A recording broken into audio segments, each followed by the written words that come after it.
மக்களே, இன்றைக்கி என்ன வீடியோன்னு கேட்டிங்கன்னா, இன்றைக்கி நம்ம நாட்டின் 79வது சுதந்திர தினம். அனைவருக்கும் சுதந்திர தின நல்வாழ்த்துக்கள். நம்ம நாட்டுக்கு தான் சுதந்திரம் கிடைச்சதை தவிர இன்னுமே நம்ம விவசாயிகளுக்கு சுதந்திரம் கிடைக்கல. உதாரணமாகவே என்னோடய வாழ்க்கையில் நடந்ததை நான் சொல்கிறேன். எங்கள் ஊரில் எள்ளு நிறையா விளையும் மக்களே. நாங்களாம் எங்கள் பக்கத்து ஊர் தான் ஜெயங்கொண்டம். அங்கே தான் நாங்கள் எள்ளுலாம் விற்போம். அங்கே ஒரு பெரிய மண்டி இருக்குது.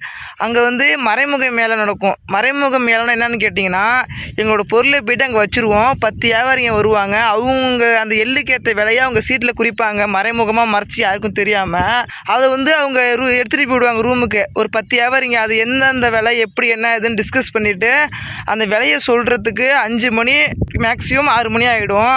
அந்த 6 மணிக்குள்ளே எங்களுக்குள்ளே ஒரு பயம் வரும் தெரியுமா? என்ன விலை போட்டாங்களோ என்ன பண்ணுறது, அந்த பயம்தான் சுதந்திரம். அந்த சுதந்திரத்தை தான் நாங்கள் கேட்குறோம். ஒரு பொருளை கஷ்டப்பட்டு அதை உற்பத்தி பண்ணி அதை மழை வெயில் எல்லாத்துலேயும் தாங்கி ஒரு பயிரை கொண்டு வரோம் பாருங்கள். அதில் அவங்களுக்கு பாதி உசுறு போயிடும். அதுலேயே மீதி உசுறு இந்த விலை சொல்கிறப்பையும் போயிடும். ஏன்னு கேட்டிங்கன்னா பாதிக்கு பாதி விலை தான் கேட்பாங்க. என்ன பண்ணுறது, எடுத்துகிட்டு வந்துட்டோமே, வீட்டில் எடுத்துகிட்டு போனாலும் வச்சுருக்க முடியாதுன்னு கொடுத்துட்டு வந்துடுவோம். எங்களுக்கு நாங்கள் உற்பத்தி பண்ணுற பொருளை எங்கள் கண்ணு முன்னாலே விலையை சொல்லுங்கள், பிடிச்சா இருக்கட்டும், இல்லை நாங்கள் எடுத்துகிட்டு வந்துடுறோம்.